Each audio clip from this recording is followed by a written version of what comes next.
time travel, Kryptonians, and bats galore. The first full Flash trailer has finally arrived, and it's got more surprises than anyone could have expected.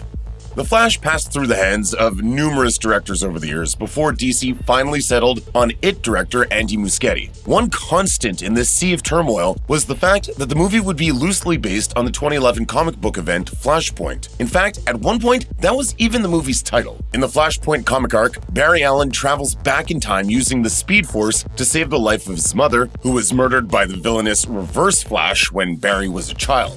By saving his mother's life, however, he completely rewrites history, and not for the better. For example, in the new world that Barry creates, Wonder Woman's homeland of Themyscira is at war with Aquaman's underwater nation of Atlantis. Meanwhile, Bruce Wayne was shot dead in the alleyway when he was a child instead of his parents, so Thomas Wayne became a more brutal version of Batman, and Martha Wayne became the Joker. While The Flash won't be an exact adaptation of Flashpoint, DC Studios CEO James Gunn has said that the movie will effectively reset everything, providing a neat segue from the old DCEU into the shiny new DC universe. So even if Barry does get back to his own world, it might not look quite the same way he left it.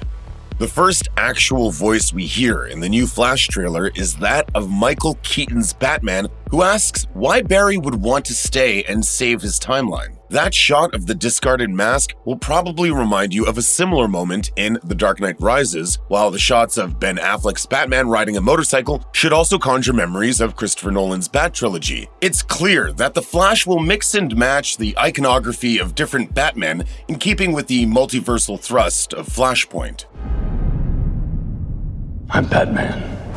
Keaton's voice returns later in the trailer, in which he asks Barry if he needs help defending this new world with no metahumans. We also get a glimpse of the Burton-era Batmobile, as well as a brief tease of Danny Elfman's iconic theme. When Keaton finally appears on screen, though, he's wearing a batsuit that looks more like the one Val Kilmer wore in Batman Forever, and that's not all. At one point, Ben Affleck's Bruce Wayne warns Barry Allen about the dangers of mucking around with timelines. It's hard to know exactly what role this version of Batman will play in The Flash, but it definitely seems to be more significant than a brief cameo. Later, we get to see another shot of Batfleck riding his Nolan-style Batcycle through the streets of Gotham, suggesting this version of the character will get at least one action sequence too. Since Batfleck never got his own solo movie, and Keaton's appearance in the shelved Batgirl film won't be seeing the light of day, it's nice to see both of them make their return in The Flash, even if it is the last time we might see them. Michael Shannon's General Zod made his debut in the first DCEU movie, Man of Steel, in which he memorably and controversially got his neck snapped by Superman.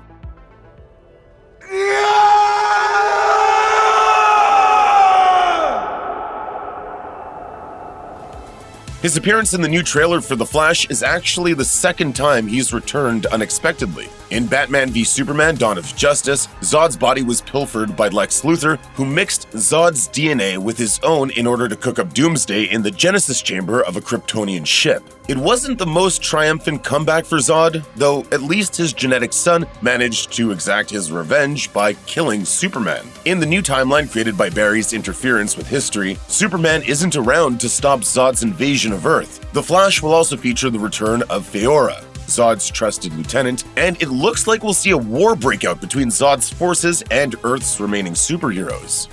One twist in The Flash that wasn't in the Flashpoint comics: there are two Barry Allens in this timeline. Still, with so much chaos surrounding Zod's invasion of Earth, having a second Flash around can only be a good thing, right? Well, not necessarily. First of all, it's worth remembering that there's still a big question mark over the identity of Nora Allen's killer in the cinematic DC universe. Second of all, it seems unlikely that The Flash will simply make Zod the main villain again. Been there, done that, right? Third, the fact that Barry 2 is wearing a lot of yellow is a big red flag, as yellow is the color of the costume worn by Reverse Flash, the speedster that killed Barry's mother in the comics. Maybe it's paranoia speaking, but it wouldn't be totally surprising if a third act twist revealed that Barry 1's true enemy has been by his side all along. After the appearance of General Zod in the trailer, Barry realizes that he created a world with no metahumans. In the Flashpoint comic arc, the timeline was changed so that Kal-El was discovered as a baby by the government, raised in tortured isolation, and named Subject 1. The discovery of Flashpoint Superman is recreated in The Flash, but it's not Kal-El that Barry finds hidden away by the government. It's his cousin, Kara Zor-El. It looks like Barry Allen and Batman organize a prison break for Supergirl, who returns the favor by coming to Barry's rescue. Played by Sasha Calle in The Flash, Supergirl is set to star in her own upcoming solo movie, Supergirl, Woman of Tomorrow, though it's currently unknown whether Calle will reprise her role. This is technically a Supergirl from another timeline, and it would make sense to introduce the new official Supergirl here, but James Gunn works in mysterious ways, so who really knows what's going to happen?